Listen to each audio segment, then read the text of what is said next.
In today's clip, this is day 2 of how to build a massive audience. This is the 30-day strategy to building a massive audience without spending a dime. But before we start, don't forget to rate, review, subscribe no matter what platform you're on if you like business and marketing and entrepreneur tips from myself, yours truly, Eric Siu.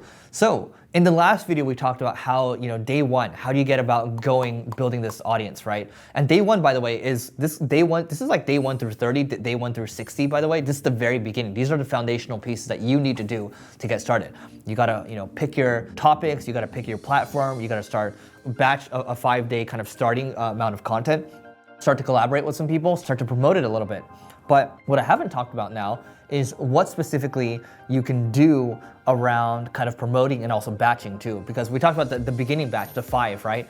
But marketing school, we do that every single day. That's 30 episodes every single month. And that's with a partner of mine, Neil. And how do we do it? Well, what we do is we batch it. We batch 20 episodes in a day. And then another day of the month, we batch another 20 episodes. So we get 40 done per month. So we always have a surplus of 10. And usually we're ahead by another month.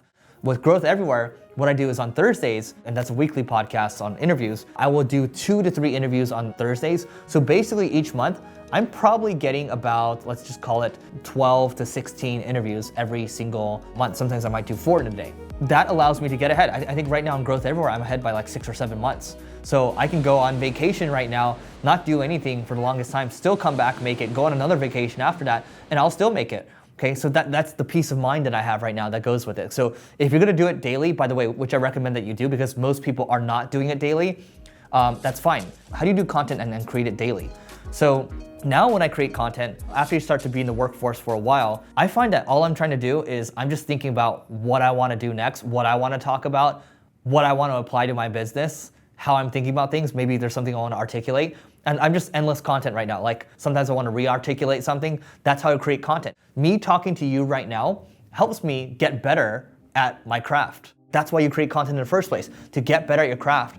Forget the audience thing. Like the audience thing is almost like a side effect. The audience starts to form once you start to form a point of view. You don't start to form a point of view until you start to talk about it, until you start to develop your own voice. When you start to develop your own voice, by the way, you start to find that you're not following people as much anymore. It's totally fine to follow people in the beginning, but what you're gonna find is as you start to develop more experience, you're not gonna be following people as much and you're gonna be your own person, which I think is very invigorating and very freeing at the same time. So look, batch your content. If you can do it every day, do it, because most people, they just don't have the time to do it or they're too scared to do it, whatever it is exactly, you're gonna have an advantage there. And promoting as well. So we talked about, getting guests on your show too, but if you can't get guests, like when I first started doing blogging, we'll go to blogging for a second, I used to always write ego bait pieces. 50 top entrepreneurs to follow, 50 top marketers to follow. What I learned from these entrepreneurs, and I'd reach out to every single one of them because there's 50, maybe 5 of them, 10% might respond and they'll tweet you out. And that's what started to get my name moving. I remember when I first left Treehouse, I led their marketing team. I started the Growth Everywhere podcast and people started to slowly find out about me, but it took 2 years for people to start to find out about me.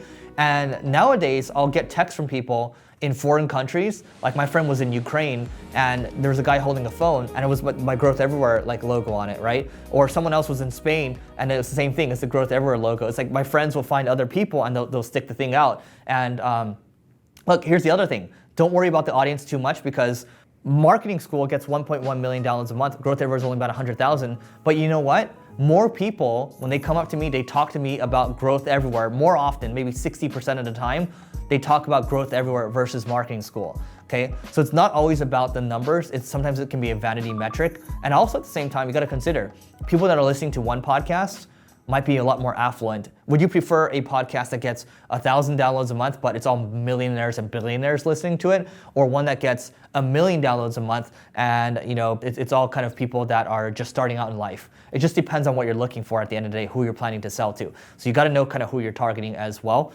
You can pay for promotion, but we talked about not spending a dime, so maybe you can't pay for promotion here. You can barter with influencers. We talked about bartering in the last episode on this. You barter your services, you barter your time in exchange for some type of mention, in exchange for kind of getting your name out there.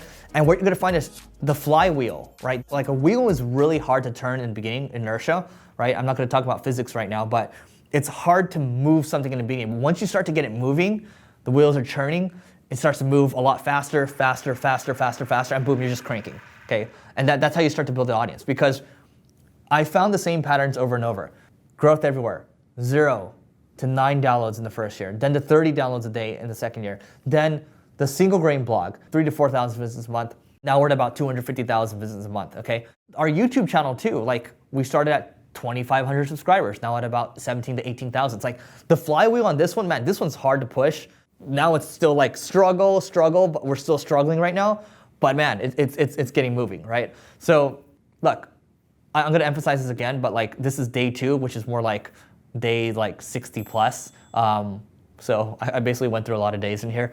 But it is gonna take you time. You have to be patient. You have to keep doing what works too. Like you're gonna find in your analytics, like look at your analytics. If you wanna build a good audience, look at your top performing blog posts, look at your top performing videos, look at your top performing podcasts, and then do it again. Like if you find something that works, a title that works, do it again.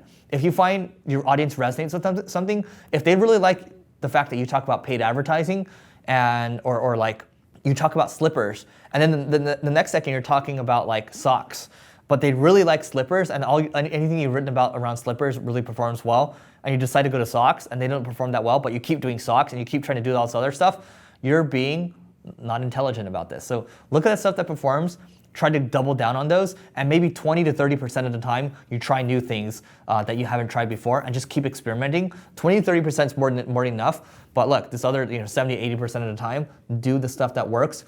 You're gonna find the stuff that works through quantitative and qualitative feedback. Once you start to build a little bit of audience, survey them as well. So that's day 2, which is, you got day 1 and day 2. I basically condensed a lot.